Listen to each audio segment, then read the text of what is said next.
सीजेपीच्या आंदोलनाला ठाण्यातून पाठिंबा मिळताना दिसतोय। ठाण्यामध्ये राष्ट्रवादी काँग्रेस शरद पवार पक्षाचं आंदोलन सुरू झालंय।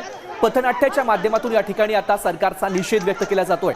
ठाण्यातील शासकीय विश्रामगृहाच्या बाहेर आंदोलन करण्यात येतंय।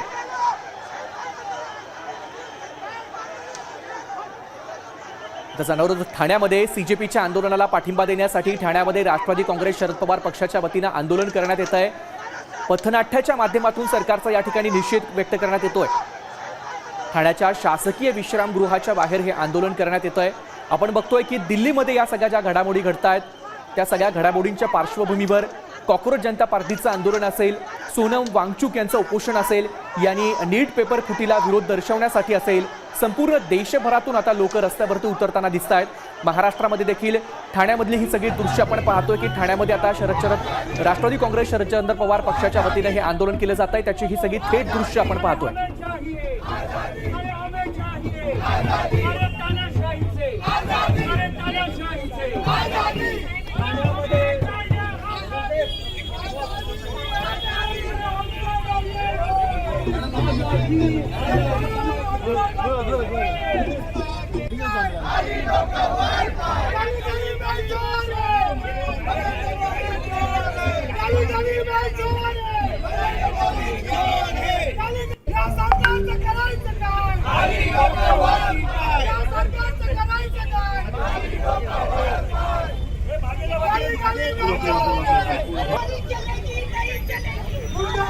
आपण बघतोय की ठाण्यातल्या ह्या आंदोलनामध्ये आता जितेंद्र आव्हाड देखील सहभागी झाल्याचं बघायला मिळतंय। राष्ट्रवादी काँग्रेस शरदचंद्र पवार पक्षाच्या वतीनं हे सगळं आंदोलन ठाण्यामध्ये सुरू आहे। सोनम वांगचुक यांना समर्थन देण्यासाठी आता ठाणेकर देखील रस्त्यावरती उतरताना बघायला मिळत आहेत।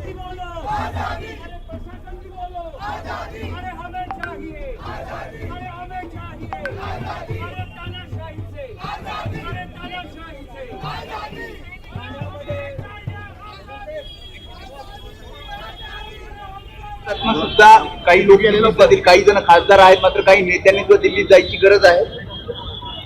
मला वाटतं की कोणी काय आता बोलायची गरज नाही। विद्यार्थ्यांनी आंदोलन हातात घेतलंय आणि जसा मी इतिहास सांगितला की 73 साली बिहारमध्ये आणि गुजरातमध्ये विद्यार्थ्यांनी आंदोलन केलं, ते आंदोलन पेटलं आणि त्याच्यात इंदिरा गांधींचा पराभव झाला।